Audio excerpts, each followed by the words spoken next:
The SAFER Lab is a research group comprising faculty members, researchers and students based at the Department of Ecology and Fisheries Science at Rhodes University.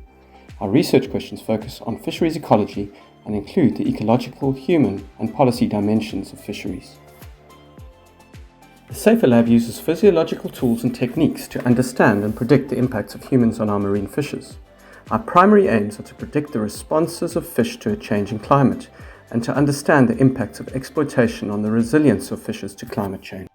To achieve our aims, we assess the energy that fish have available for processes that enable their survival, such as feeding, growth, predator avoidance and reproduction, and we do this by measuring their metabolic rate in different environmental conditions, for example in high temperatures or low pHs. By comparing the metabolic rates of individuals from exploited and unexploited populations, we gain an understanding of how fisheries influence fishes at the individual and population level.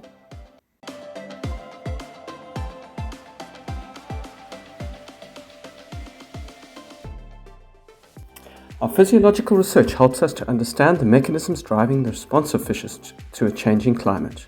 This information will not only help us predict the changes expected in our future oceans, but will allow us to prepare and optimize our adaptation plans for fisheries and the livelihoods of the people dependent on them.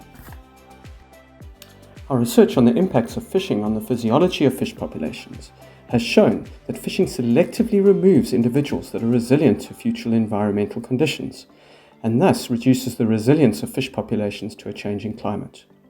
Our findings have also shown that the promulgation of additional marine protected areas is an adaptation strategy that will improve the resilience of fish populations, and this will assist in maintaining the ocean's ecological function and the livelihoods of the many people that are dependent on its services.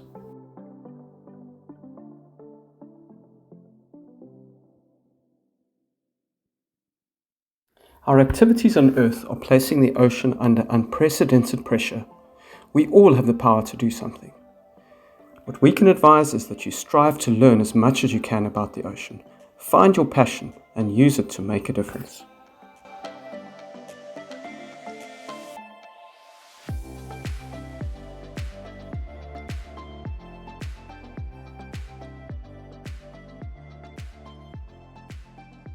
My project is focused on the early developmental stages, or the very young red Roman sea bream. I used metabolism as an indicator of stress to understand how sensitive these very young fish are to climate change. I also compared offspring from different populations to see if fishing affected how sensitive they are. I found that baby Roman are sensitive to climate change, specifically ocean acidification conditions, which are predicted by the end of this century. The young fish, which were reared in these conditions, had much higher energy requirements, which means they had to feed more often and more consistently. This means that in their natural environment, if they aren't able to find food for a short period of time, they are more likely to die. Secondly, offspring from protected populations, such as those coming from marine protected areas, were more resilient than offspring from a fish population. This is because their parents are more aggressive and more resilient, and these characteristics are passed on to their offspring.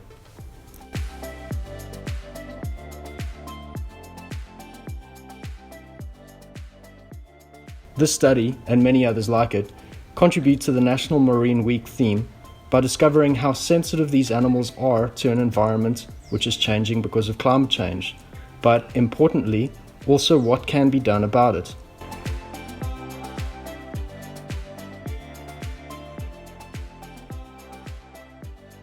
Marine protected areas not only promote natural fish populations with bigger and more aggressive individuals, which produce bigger and more aggressive offspring, but they also produce offspring which are more diverse. This diversity is important under times of change when only some individuals will be able to survive stressful conditions.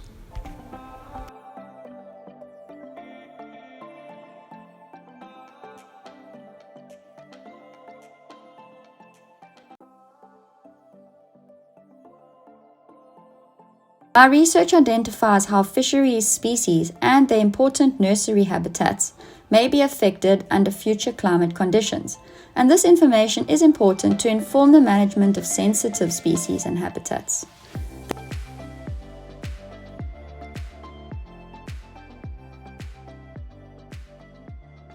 Fish and other seafood are important sources of food to many communities in South Africa, and understanding the direct and indirect impacts that humans have on these resources is essential to improve management. This ultimately benefits those people and communities that consume seafood, whether as a primary source of protein or even as a luxury. Furthermore, this research informs the management of fish stocks, which has a direct impact on the economy of South Africa.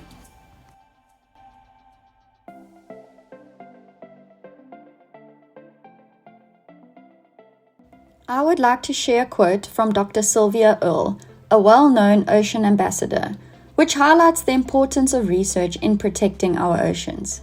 She said that, "The oceans deserve our respect and care, but you have to know something before you can care about it."